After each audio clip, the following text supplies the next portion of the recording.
time goes, it's always sad to see all these old stadiums go. I mean, Mile High went, and now Foxborough gone. You knew that this was never built to be a premier facility, but you know, it made it 30 years.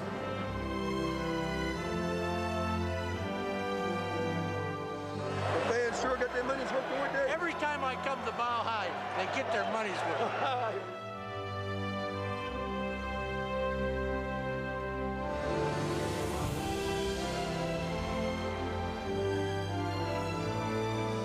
It was a constant Woody Allen moment for 30 years. You never knew what was going to happen. No matter what building or how great this new building is, it won't erase the great foundation that was built here. The Broncos at Mile High Stadium transcended football. It was like the world's largest church on Sunday morning, if you will.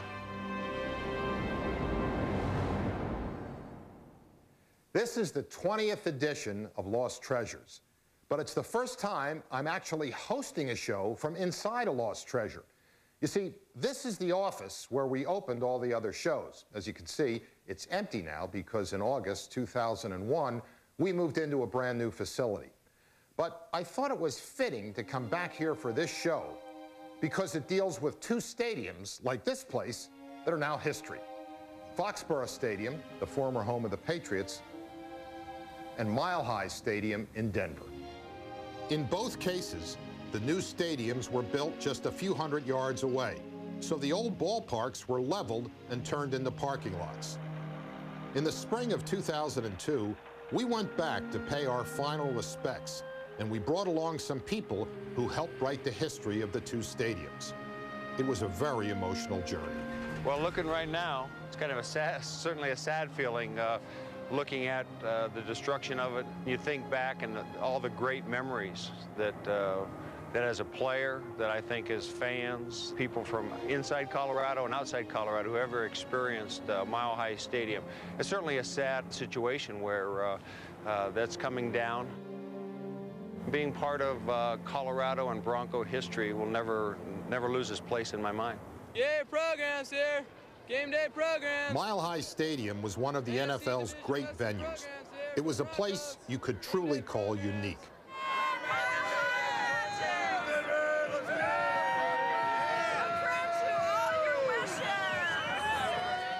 John Elway's right arm provided a lot of that Mile High magic. But the truth is, the Broncos had a huge home field advantage even before John Elway got there. Their home winning percentage from 1975 through 1981 was .781. That was the best in the NFL, and that was before John Elway ever played it down at Mile High. Is it your advantage of playing at home? Oh, of course it is. What's the advantage? What's the Mile High advantage? We got the 13th man. We got the cold and the altitude. It's easy to see why visiting teams hated going into Mile High Stadium. We wired Tom Jackson, number 57, for a game in 1984, and it snowed all night. Way to hit, Rico. Way to hit, Roo. Good spot, Jack. Way to slow him down! Even the Green Bay Packers, the team from the frozen tundra, couldn't play in these conditions. The Packers fumbled on their first two plays that night, and the Broncos returned both of those fumbles for touchdowns. But even on a clear day, the altitude in Denver can wear out a visiting player, like Houston's Dan Pastorini. What do you think will go? All right, Dan. We're trying 72, you corner again. Look, you're tired, and our football team's tired. I'm all right. All right. Well, don't show them you're tired. Right. You got to get them all going. Right. Fine. You got to get them going, Dan. All right. What do you want, Dan? When teams would come in and play, we certainly had the advantage. Dan, you want some water? If we didn't have the physical advantage, we had the mental, psychological advantage that these guys would have to be sucking oxygen on the side. Come to third, fourth quarter, particularly the fourth quarter, is that they would lose their air. They didn't have as much energy. Now, I know something about this altitude factor. That's me in my playing days at Colorado College. Talk about a lost treasure. Well, anyway, we played our home games at Washburn Stadium. And as you can see, we posted the altitude just to give visiting teams something to think about. And we didn't stop there. Oh, no. We put a plaque in the visitors' locker room that read, "This field is named in honor of Morris Washburn, who perished when his lungs exploded from a lack of oxygen during a soccer match in 1901. Now, none of it was true. I made it all up, but it worked. Some guys blacked out just reading that plaque. Kickers had the biggest advantage in that thin air. It's no coincidence that the longest punt in NFL history was kicked at Mile High Stadium. This 98-yarder by the Jets' Steve O'Neill is still in the record book.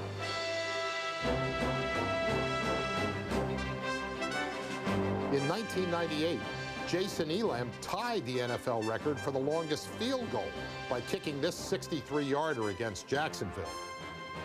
It didn't matter if you were a player or a fan. You always knew you'd get a kick at a going to Mile High Stadium. The fans sure get their money's worth going there. Every time I come to Mile High, they get their money's worth. The fans got their money's worth at Foxborough Stadium, too. And that was the problem. The stadium opened in 1971 and was built fast and cheap. The fans sat on cold aluminum benches, and the locker rooms were the size of closets. When this place was torn down after the 2001 season, most people said, good riddance.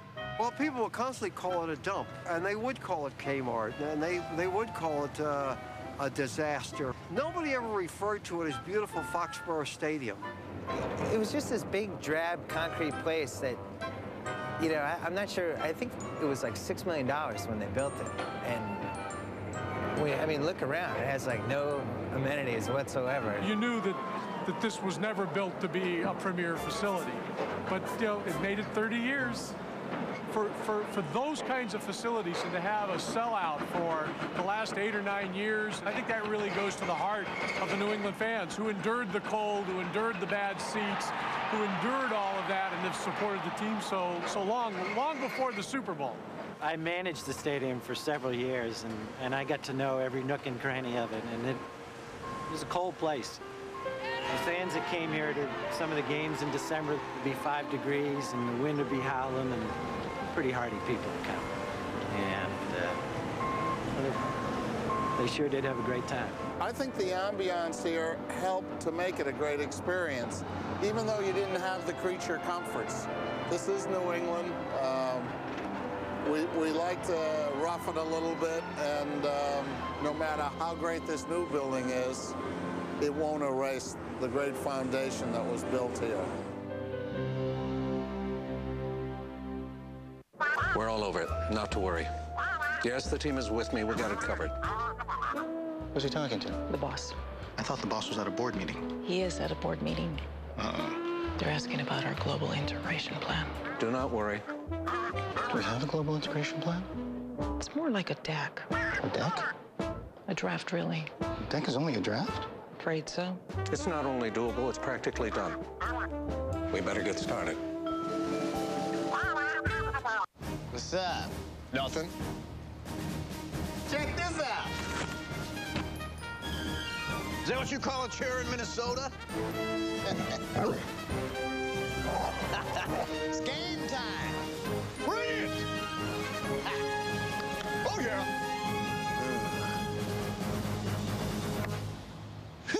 Get the widest selection of your favorite team's gear at NFLShop.com. I want that! NFLShop.com. Some actions of National Football League players touch the lives of millions of people in a single instant. But sometimes their actions touch the lives of a slightly smaller crowd. The National Football League salutes all of its players who make a difference in the community. And we're proud to honor this year's Walter Payton NFL Man of the Year Award recipients, LaDainian Tomlinson and Drew Brees. Colts fans, your team just won Super Bowl 41. And now, direct from NFL Shop, you can own the Indianapolis Colts Championship tee, hat, and DVD. It's the official championship cap and T-shirt worn during the postgame celebration, plus the Super Bowl 41 DVD. Call 866-NFL-5959 and own a piece of Indianapolis Colts history. Call 866-NFL-5959 or visit NFLShop.com now.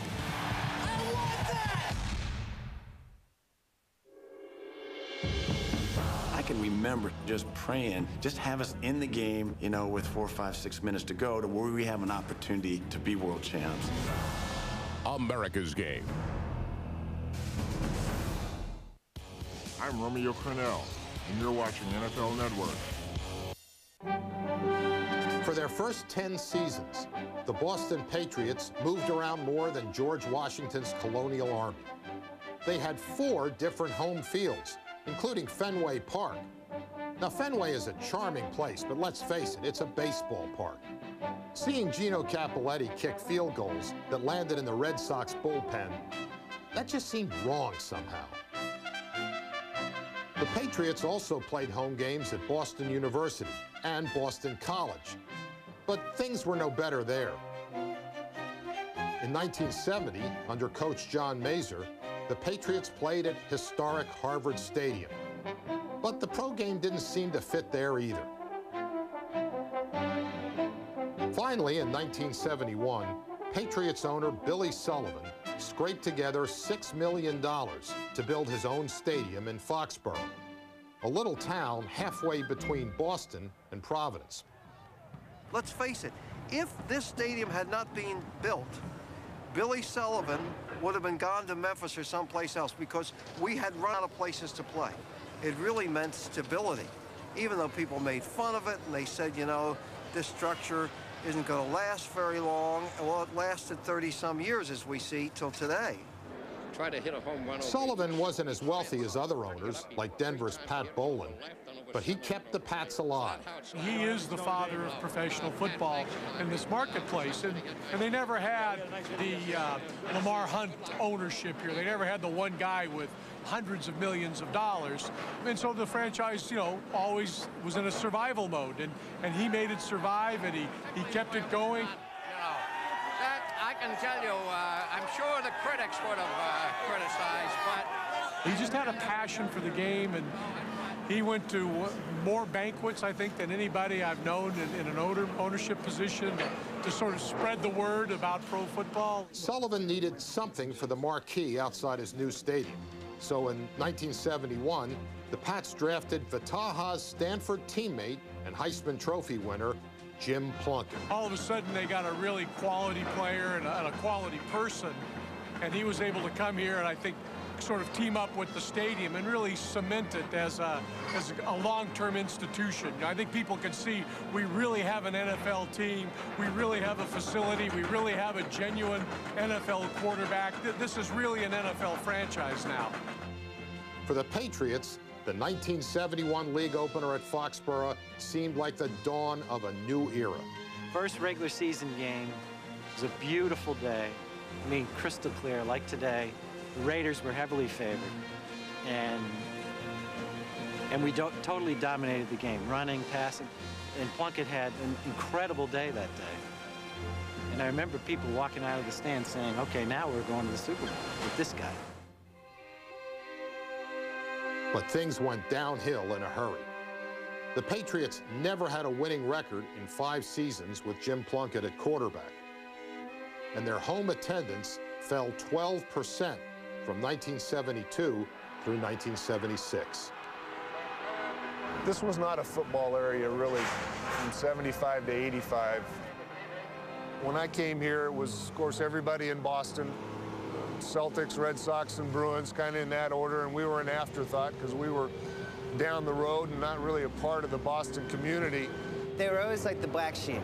You know, they were like, it's like you have 4 kids, and they were the screw-up kid. They were like the Fredo Corleone. They were the team you made excuses for. They were the team you were afraid to bring up. Like, I remember being in college, and people would say, who's your football team? And I'd say the Patriots, and people would like make fun of me for it. I mean, you could go through any team in any sport, and the Pat Patriot logo has to be the worst logo that anybody has ever come up with. He's like bent over, looks like he's constipated.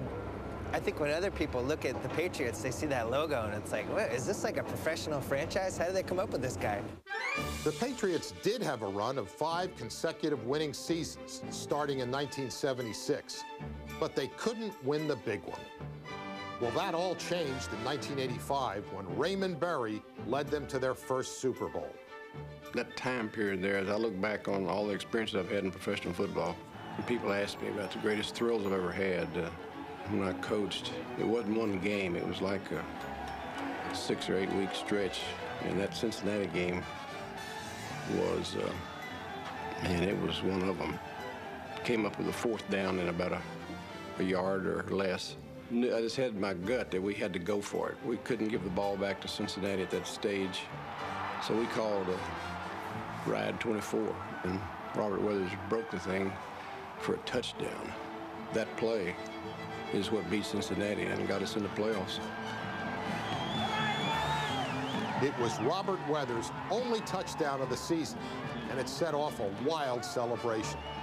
I remember Irving Fryer standing up on the bench and, you know, orchestrating the fans to make noise, you know, when Cincinnati had the ball. And they did. We won the game. We go to the playoffs, and that year we end up going to the Super Bowl. So I think that was probably the day that I saw the sort of the interaction between the fans and the team that, you know, continues to this day. All those memories came flooding back at the final regular season game in Foxborough Stadium. In 1971, then Patriots owner Billy Sullivan led a group of businessmen who built a new stadium in Foxborough and kept professional football in New England. Representing the family of Bill Sullivan, his son, Patrick Sullivan. That was pretty emotional, you know. It was a great honor for the guys. Had a couple of parties. It was really a fabulous weekend.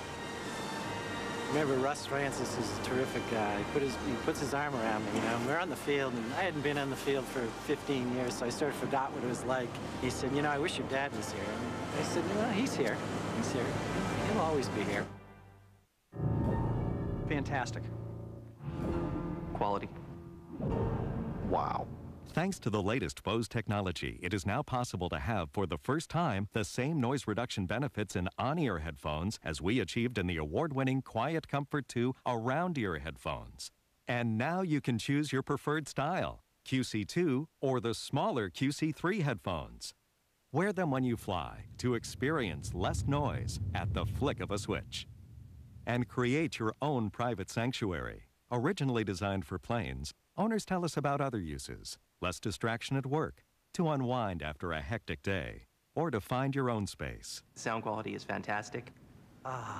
Peace. Order QC2s or the smaller QC3 headphones and get the same level of performance. Try them for 30 days risk-free. You'll get free shipping, and you can make 12 easy payments. Quiet Comfort headphones. Hear the difference Bose technology makes. I remember thinking I was going to be somewhere, 18 to 25 in the first round, and I think each team had about 15 minutes on the clock, and it was just dragging on and on and on. Finally got the phone call from Dan Reeves, said, congratulations, do you want to be an Atlanta Falcon? And I remember saying, well, does that mean I'm drafted? And all the tension that I had all went out the window. I was just so ecstatic about getting drafted. The NFL Draft, live on NFL Network. If you hate doing ab exercises, can't do ab exercises, or won't do ab exercises, now...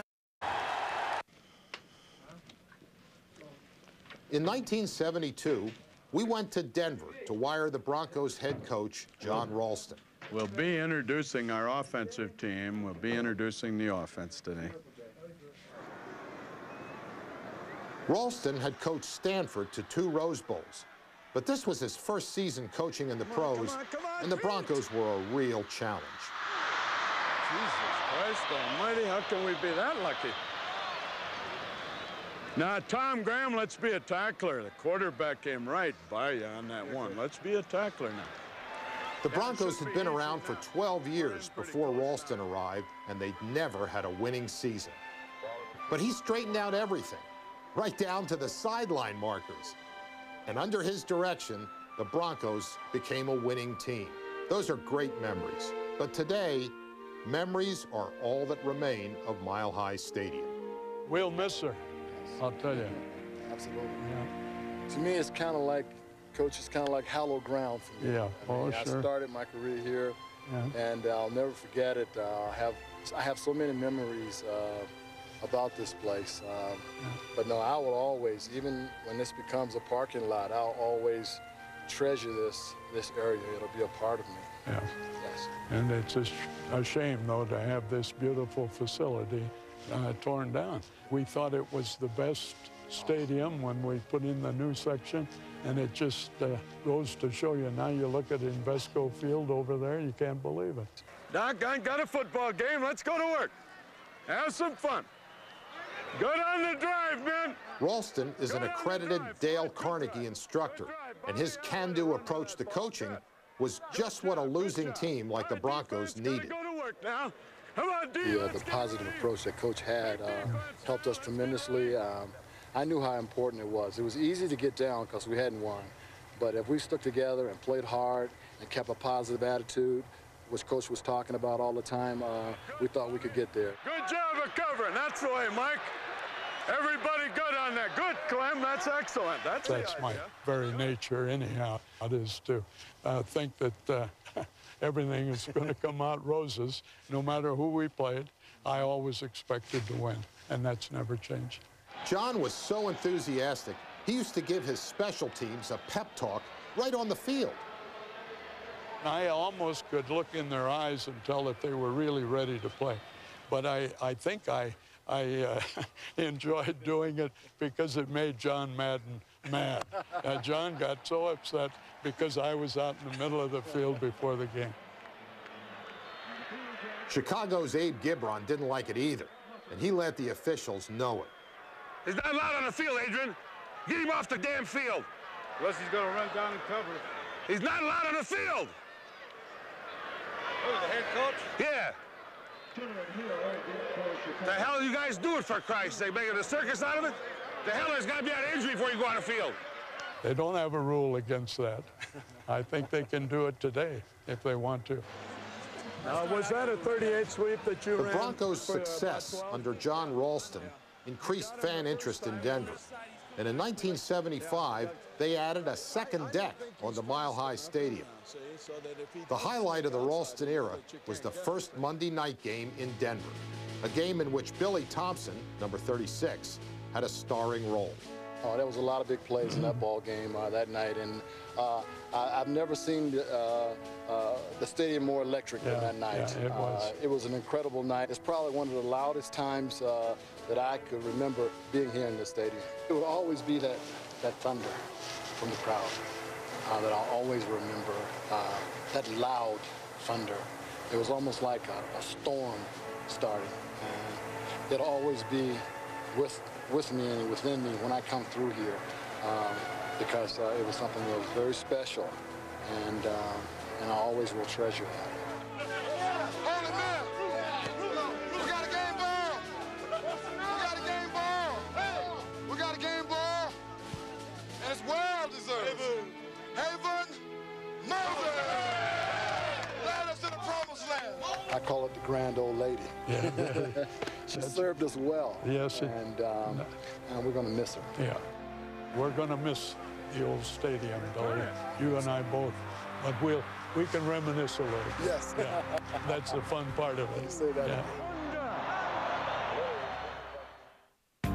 25 to go in the basketball game for the championship.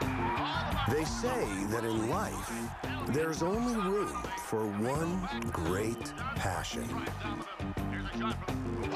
Unless you're really clever. Viagra. Viagra can help guys with all degrees of erectile dysfunction. Before taking Viagra, make sure you're healthy enough for sex. Don't take Viagra if you take nitrates for chest pain, as it may cause an unsafe drop in blood pressure. Side effects may include headache, flushing, upset stomach, and abnormal vision. To avoid long-term injuries, stop taking Viagra and call your doctor right away if you experience a sudden decrease in vision or an erection lasting longer than 4 hours. Viagra is one of several ED treatments you and your doctor can consider. Now is the time to ask your doctor if Viagra... Before Billy Sullivan built his stadium in Foxborough, hardly anyone had heard of the place. It's a little town 40 miles south of Boston, with only one major access road. So on game day, traffic backed up for miles. The stadium was built in such a hurry, they didn't have time to pave the area around it, so the parking lot was a sea of mud. And the stadium, which was originally called Schaefer Stadium, was so poorly designed, even the home team felt unwelcome. It was built in a year. That's design and build and everything. I think most of the people that kind of knew its history and got familiar here, you knew that it was always going to be something with the stadium, one thing or another, and we all just, got used to it. The first time I came here and I went in to use the urinal, it was mounted about 4 inches higher than my waist. And apparently the plumbers just figured that they were football players, and somebody said mount them, so they just figured they were big and mounted them. So I had my own little box to stand on for a couple weeks till they finally lowered them. My whole career here, I was one of the first ones in the shower because what a lot of the guys didn't realize was that we ran out of hot water here, and I learned that early in my career. So if it was a cold day and I wanted a hot shower, I wasn't running off the field not saying hello to anybody because I didn't want to say hello. I wanted to get the hot water before it ran out. But I mean, it was a constant Woody Allen moment here for 30 years. You never knew what was going to happen. The most famous chapter in Foxborough's history occurred when the Patriots hosted the Miami Dolphins on a snowy 20-degree day with winds gusting at 40 miles an hour. There was just so much snow on the ground, nobody could get anything going. We had mostly Tutupu running the ball most of the day. Here's a kid born in Samoa, raised in Hawaii, went to school in Southern Cal. He was the most effective guy on the field that day. Yeah, go figure that one out. But it was just a day where you tried not to make any mistakes and to gain some field position. And toward the end of the game, we finally got the ball down in halfway close and had a timeout. And I remember going to John Smith, our kicker, and asking him how close he had to get to make the field goal to win it. It was 0-0 at the time, and he told me about where we needed to be. We got the ball down in that area, called another timeout, and as I came off the field, I went to Ron Meyer, the head coach, and I said, can we get the snowplow out so our guys can block, get good footing for blocking? And he said, yeah, and he grabbed me and said, go down there and tell that guy. So I went running down, waving the snowplow guy out, figuring he's going to go down the line, which he'd been doing all day, and that was perfectly legal. But what happened next was not perfectly legal. The snowplow operator was a fellow named Mark Henderson, who just happened to be a convict freed from jail that day on a work release program. Henderson cleared a spot behind the line for John Smith to kick his game-winning field goal.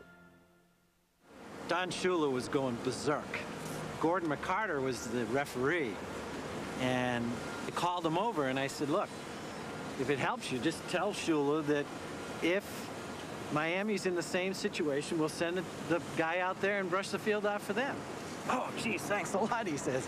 So he runs over and he talks to Shula, and Shula wasn't going to satisfy Shula because nobody was moving the ball. He knew he wasn't going to get in a position to kick a field goal. The thing that most people don't understand is that John had already cleared his spot at 7.5 yards where he was used to kicking from. When the snowplow went by, he cleared it at 6.5 yards, covered John's spot, which to some kickers could have mentally really given them a problem. He was a yard closer than he was used to being. But John was a tough competitor. The ball got down. Matt Cavanaugh made a good hold, and John kicked it through to win it. So then after the game, somehow or another, the Miami press found Henderson. And of course, you know, they start on him. Do you know that Coach Shula is on the rules committee? Do you know that he's the head of the competition committee? And da-da-da. Do you know what a big violation of NFL rules this was? You know, Mark sits there and he goes, well, if Coach Shula's mad at me, he goes, what are they going to do, throw me in jail? Get ready for the draft. Which players are at the top of teams' draft boards? What positions do teams need to fill? Break it all down with exclusive Senior Bowl and Combine footage. Path to the Draft. Weeknights at 6:30 only on NFL Network. Because Geico sounds like gecko. That's it. That's the only reason I'm here. The fact is, if Geico sounded like some other animal, like, I don't know, a puma, sure enough, there'd be some adorable little cat sitting here talking about Geico's low rates. 15 minutes could save you 15% or more on car insurance. You can't even imagine the pressure. I mean, I've literally got like 2 seconds to capture your attention while simultaneously informing you that you could save hundreds on car insurance by switching to Geico. Quite frankly, I don't think it's even possible. It's new that you were in Mile High Stadium because of the noise, the altitude, the horse above the scoreboard, the rowdy people that were in the south stands, and what had occurred here over the years. That was the most interesting aspect, is that the Broncos and a Sunday at Mile High Stadium transcended football. It was like the world's largest church on Sunday morning, if you will. Denver in the late 60s and 70s really didn't have much going for it. Minor league hockey, minor league baseball. But in this country, you're not a major league city unless you have a big stadium and big franchises. And people adopted the Broncos, and Mile High Stadium became the cathedral for people in Denver to worship themselves, worship football, worship what the West was all about.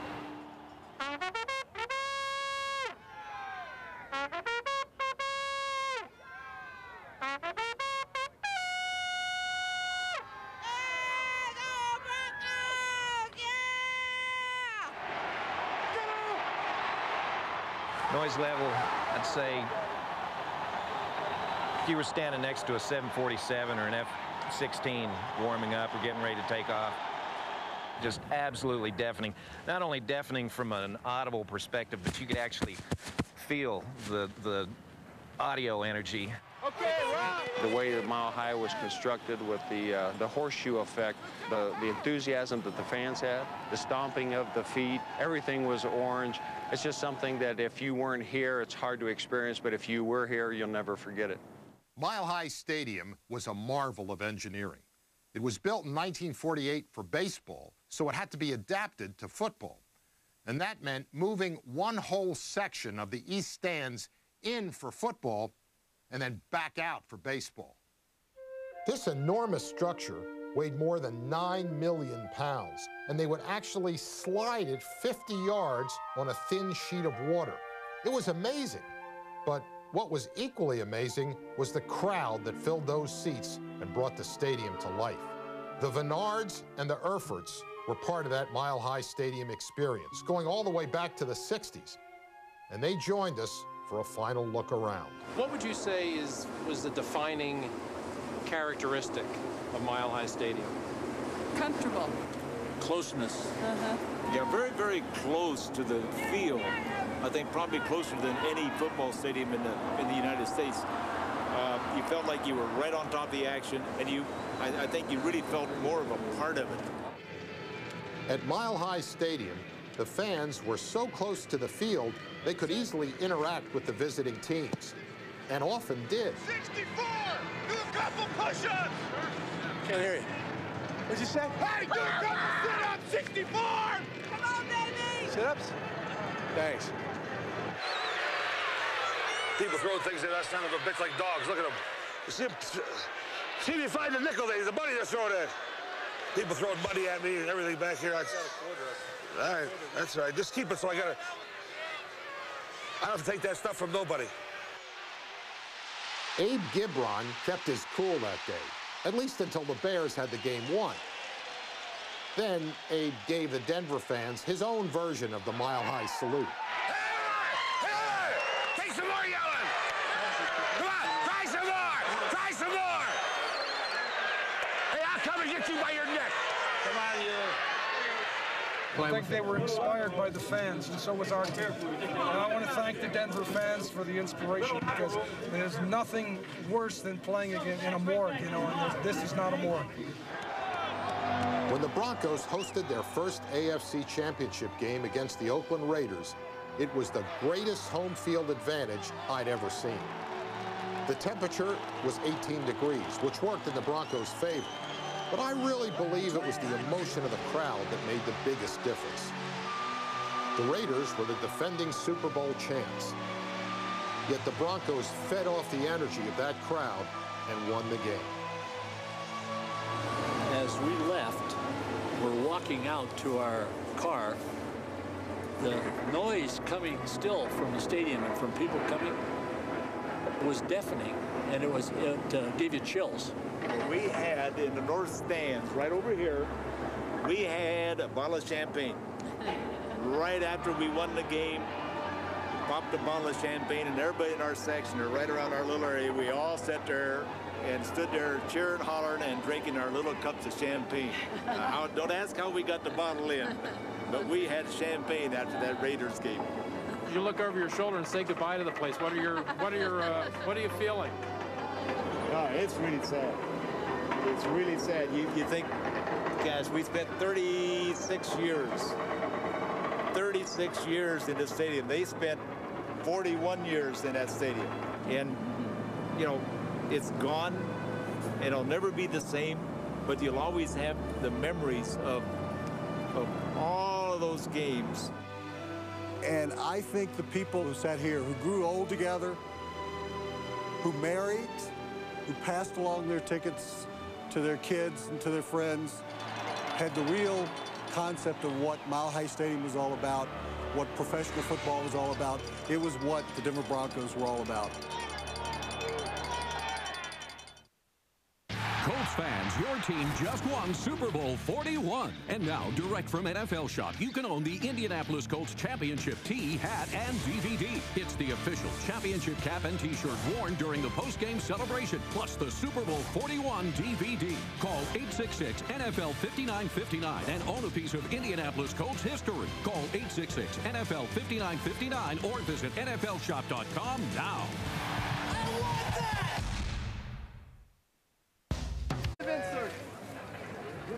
After 41 years and 400 Bronco games, it finally came time to lower the curtain on Mile High Stadium. Main reason we're here is my buddy Bob. This is his granddad. What's his name? Thomas R. Wilson. Thomas R. Wilson. Original season ticket holder. He didn't get to see this, so we brought him to see the closing of the old and opening of the new. And I think it's time for a mile-high salute to him and everybody else. What do you say? All right. On three. 1, 2, 3, salute! Woo! I know. So much emotion going on. No, I know. I know. Last game here, and Oh, I know. you can feel it, huh? They're waiting for you in there, man. Oh, yeah? Fire them up. No, I'm not saying anything. John Elway was there on the final day, and Coach Mike Shanahan asked him to join the team in the locker room as they brought this era of Bronco history to a close. And the guy that not only has the most games ever played, but has won more games, more than anybody in the history of the game. And we all know what he's meant to this organization, John Elway.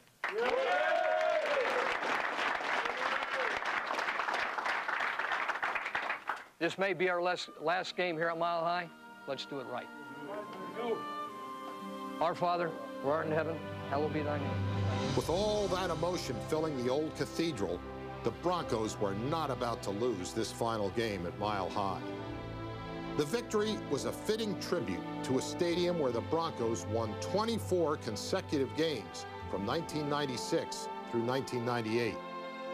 It's hard to believe this site was a landfill in the 1940s.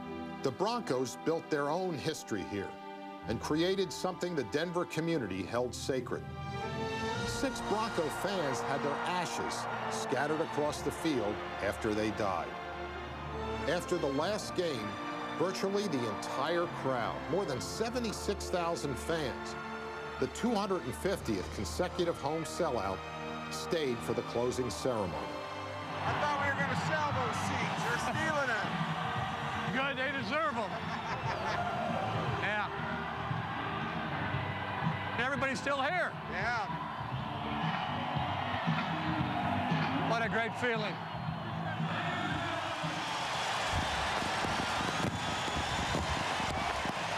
As we listened to the cheers, I thought back to another night in Mile High Stadium, a summer night in 1983, when I first saw John Elway as a rookie quarterback in a preseason game against Atlanta. He was playing behind the veteran Steve DeBerg at the time, but when he entered the game in the second half, that's when the crowd came to life.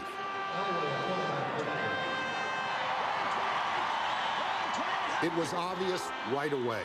Elway was every bit as good as advertised. He was big and mobile, and he had the strongest arm I'd ever seen. The other Broncos saw it too. They didn't treat Elway like other rookies. Most rookies are hazed, right? Well, look at this. Elway had valet service, but it was easy to understand. From the moment Elway arrived, the franchise rode on his shoulders. And over the course of 16 seasons, we watched him mature into the winningest quarterback in NFL history. He won 148 regular season games and took the Broncos to 5 Super Bowls. When people recall Mile High Stadium, they'll think about John Elway and all those fourth quarter comebacks. Mile High was a great stage, and while John didn't build it, he certainly came to own it. You know, I think that as time goes, it's always sad to see all these old stadiums go. I mean, Mile High went, and now Foxborough going. And when you look at Denver, and I think of the Denver Broncos, it's a relationship that there's very few like them in the NFL. I'm not sure that there's a love affair between the fans and an NFL franchise like there is in Denver. And I think that's what's really neat about it. Sure, they're fans that get upset when you don't play well, but they never leave you. You know, they never disown you. They're always there, and they're always loyal. And it's almost like I'm kind of the adopted son of Denver, because when I got there, I was 23 years old and young, and you know, we've had our ups and downs, and the relationship's been rocky, and it's been great, and it's been rocky, and it's been great. But I think that when you look at Denver, it's a big city, but it's got a small-town atmosphere, and to have that attitude, and to be around a part of that, and to be there for a long, long time, it was very important to me. To finish my career in Denver is very important. So it's been an awesome relationship and something I'll cherish forever. The closing ceremony at Mile High was a bittersweet evening. The fans and players embraced and lingered in the moment. Everybody realized that was the end for Mile High Stadium. I was here until 10:30, 11 o'clock at night. And I wrote a column about you could almost hear the crowd. I could hear, and I think it was wind, but in my mind, it'll always be the ghosts of Mile High Stadium. They were talking to me and telling me what had gone on here from 1948 to 2000. That era, that mystique that old Mile High Stadium had for various reasons, I don't think it's going to be replicated in the new stadium here at Invesco Field or the stadiums around the country, because of that's just one era that's going to be lost, I think, and those are going to be great memories.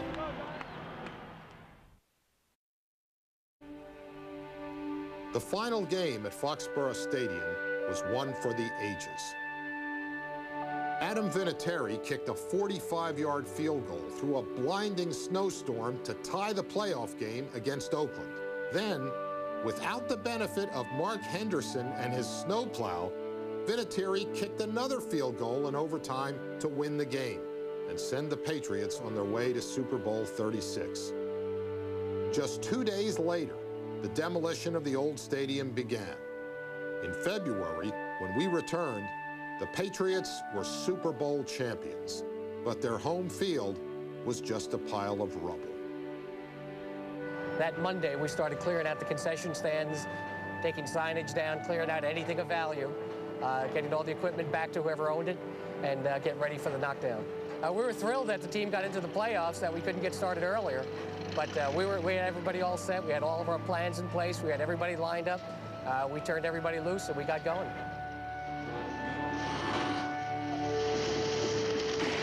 It was surprising to see how quickly the old stadium came down. But the Patriots had a schedule to keep. Their new facility, Gillette Stadium, was due to open in July, and the old field had to be paved over for parking. Still, letting go wasn't easy.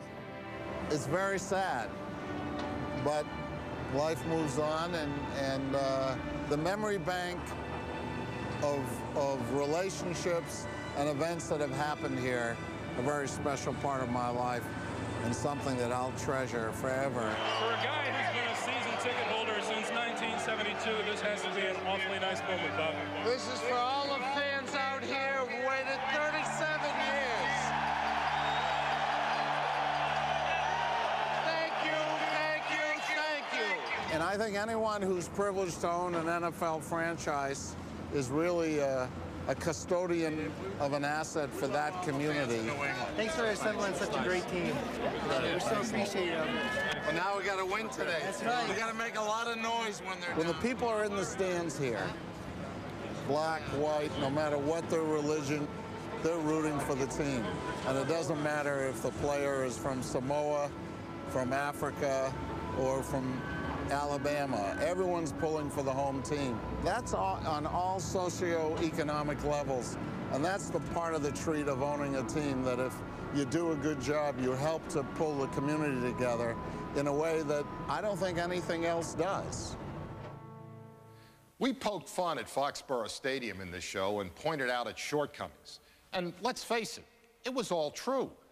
Foxborough Stadium wasn't a showplace any more than this old film vault was a showplace. But this is where the idea for the Lost Treasures series originated. We had over 100 million feet of film stored here, and we knew there was some great material just waiting to be found. I guess the bottom line is that Foxborough Stadium and this place got the Patriots and NFL films from where we were in the 1970s to where we are today. And when you think about it, that's a pretty good legacy. I was telling our son on the way down, you know, it took his grandfather 12 years to make that happen, and, you know, it's taken 3 or 4 months to take it down. You know, that's progress. 15 million people came through this place in one way, shape, or form, between Patriot games and Revolution games and concerts. You know, I'd say it served the community very well. There is a pang, there is a sadness that it's gone to. Now again, not the charm and not the same feeling you had towards you know, a Fenway or a Boston Garden, but it did its job, you know, and you know, we look right there and you can see the brand new stadium, and you know, we'd only have that because we had this, and I think that's how you have to look at it. And you know what? In spite of all the screw-ups, they did make it to 3 Super Bowls and finally won the most improbable football season I've ever seen. If ever a stadium was to end with a group of people that represent the stadium, just about get-by type of people, just about a get-by stadium, yet they win it all, is the most amazing story of them all. I think a lot of people this year, they were looking past the Patriots to go anywhere, you know, forget about the Super Bowl, but a lot of the fans, too, were looking forward to the new stadium. So we kind of forgot about the old girl back here, and to have her go out like this was something that no one ever expected, and was a tremendous gift. This is really ironic that the Patriots entered Foxborough Stadium as the worst team in the NFL. They came off a 2-12 season in 1970. They opened the stadium against the Oakland Raiders, a nice 20-6 upset victory, which my dad took me to. To finish this season, I ended up taking my dad to the last game ever here, another victory over the Oakland Raiders, but this time we leave as the best team in the world. And just what a great way. It's so nice to have this stadium get a championship. It deserved it for, you know, all these years. And it's funny because the last game that was played here ended up being the game that everybody's going to remember. And it's almost like it was like this Hollywood ending, this place that didn't really have any ESPN Classic type games or really anything that you can hang your hat on. And then the last game ends up being one of the most famous playoff games, I think, in recent NFL history. And even after the game ended, took me probably 25 or 30 minutes to get out of my section because nobody wanted to leave. It was like it was the last game, and it was won in such a fantastic fashion that the fans couldn't believe it had happened that way, and they didn't want to lose the whole feeling that was taking place right there. Imagine going to a wake, an Irish one, because we're here in the Boston area, Everyone standing around the coffin, drink in hand, toasting. That's the way Foxborough Stadium went out, and it was perfect.